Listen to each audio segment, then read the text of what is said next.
Hi guys, nandito na tayo ngayon sa day 5. Ayan guys, nag-i-edit tayo ulit kasi ayan na naman, hindi na naman tayo pinagbigyan ng ating music. So, inedit ko na naman ito. Kailangan na naman natin magsalita ng magsalita.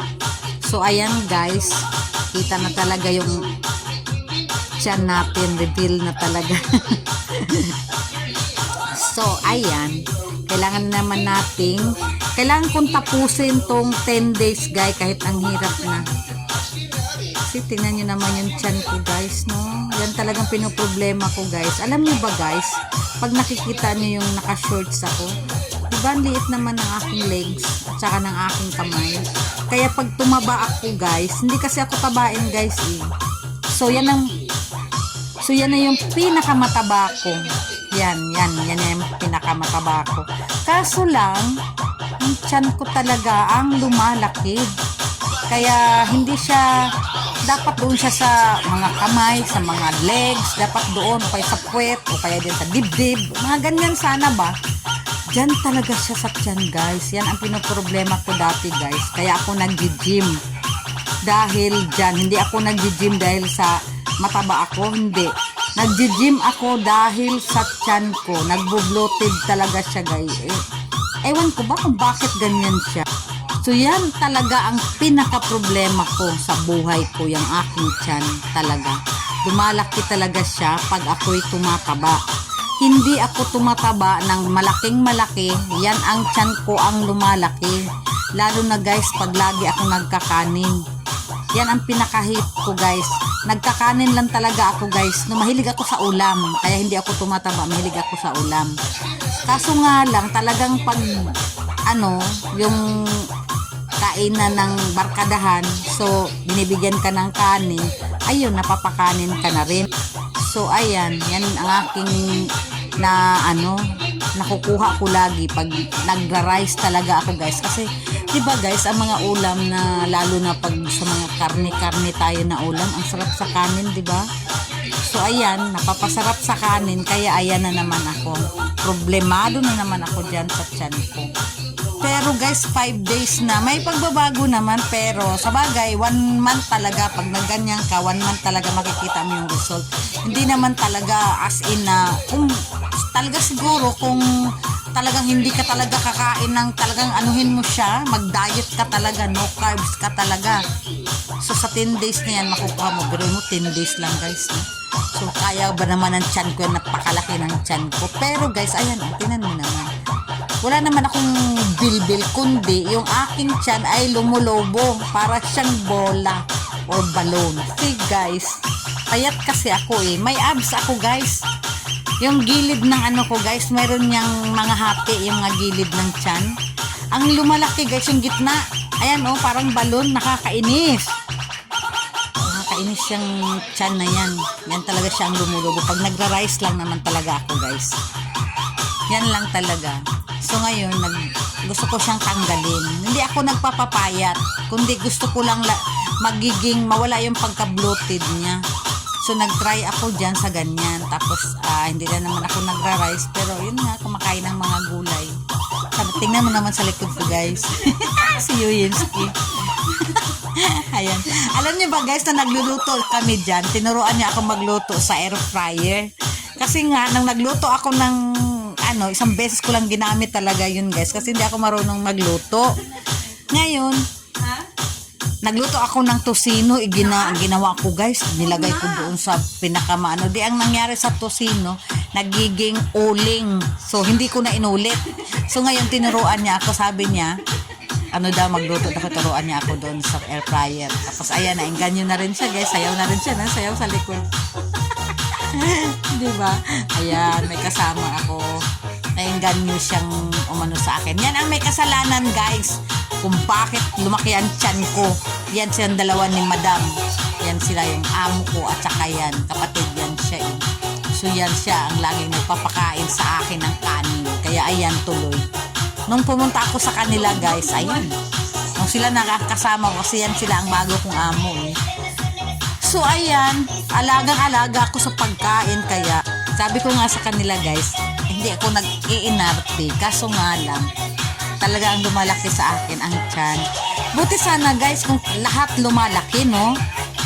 Parang butete. Hindi nalaki yung mga hindi nalaki yung mga braso. Hindi lumalaki yung mga braso. Pero, ang tiyan ko guys, yan talaga siya guys. Oh. Nakita nyo ba yung tiyan ko? Nasa gitna lang siya guys ba? Tapos yung gilid niyan, para siyang para may lubak. Yung gilid niyan. Yan lang talaga yung pinakagitna ang lumulobo guys. Nakakainis. Alam nyo ba guys, dati, na-vlog ko rin yan nung bago lang ako sa YouTube. Binlog ko yung nag 30 minutes din ako dyan. Araw-araw 30 minutes naman yung ginawa ko na exercise para sa tiyan. Tapos, hindi pa rin siya nawawala guys. Kaya talaga dyan, ang nakawala lang dati niyan, yung DXN. So, after nito guys, siguro mag-DXN ulit ako, titingnan ko. Kung hindi talaga kayanin yan, DXN lang talaga ang niyan, ang magiging solve ng problema kong yan. Kasi yan yung nangyari sa akin doon. Nagtrabaho ako sa Dragon City. Ayan, ginawa ko yan. Wala akong rice, Skyflex, Rebisco, at saka itlog, gulay. Ulam guys, walang problema. Kainin ko yung ulam. Wala lang talaga akong rice. So, ayun guys, kailangan na naman natin tong Pero guys, pag nag-voice over naman ako guys, mai-upload ko siya sa YT. Kasi pag ganito naman, hindi ko siya ma-upload. Pag katulad nung kahapon, hindi siya, pinagbigyan ako ng may-ari ng music. So, hindi siya nag-CPR. So, nagamit ko siya, na-i-upload. Hindi ko siya pwedeng i-upload sa YouTube. Kasi, mas-CPR talaga yun doon. Kaya hindi ko siya may upload doon. Yun ang hindi ko na-upload, hindi ako nag-voice over doon. Kasi nga, pumasa siya dito sa TikTok. So, yan. Ngayon, nakita ko na naman na wala na naman yung tugtog. Nag-mute na naman siya. So, ayan. Inedit ko na ulit. Nag-voice over ulit ako. Kasi, sayang guys hindi ko talaga magamit ang music guys. Hanggat hindi ako nag-voice over. Pangit naman guys. Pag sayaw ka ng sayaw tapos hindi naman katugma doon sa ginagawa mo. Kaya mas maganda talaga guys. Nakakainggan nyo guys na gawa natin gawa natin ng voice over para magamit natin yung music na ginagamit natin. Yan lang talaga sekreto guys. Pag once na naka-mute, i-edit nyo guys. Tapos, lagyan nyo ng voice over. Magamit nyo ulit yung Huwag kayo manghinayang sa views kasi anin mo naman yung views kung ang ginagawa mo ay hindi tugma. Ang tugtog mo ay hindi tugma doon sa ginagawa mo. Ang pangit. Hindi ko nagugustuhan. Kaya di baling magsalita na lang ako ng magsalita. Basta magamit ko yung music na gusto ko. Na ginagamit ko dyan sa pag-i-exercise. Tingnan nyo guys, yung gilid ko guys, ay tingnan mo guys, may abs.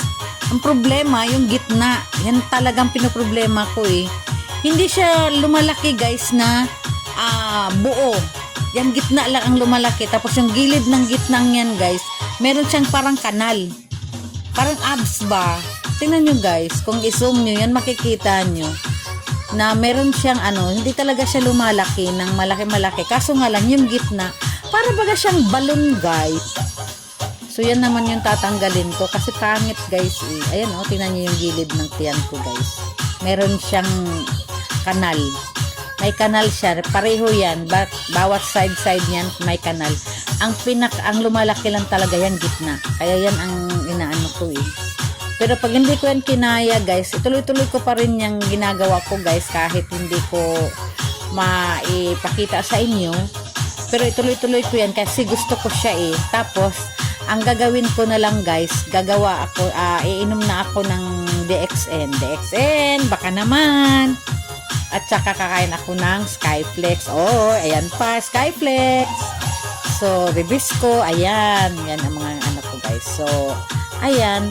Tuloy-tuloy lang natin yan guys. So, ayan si Yuyinski. Nakahiga siya guys kasi masama yung pakiramdam niya. To, pinasikaso niya yung niluluto kong manok. So, ayan guys. Thank you for watching guys. Sana gumaya din kayo guys. Bye for now. See you tomorrow. Bye-bye.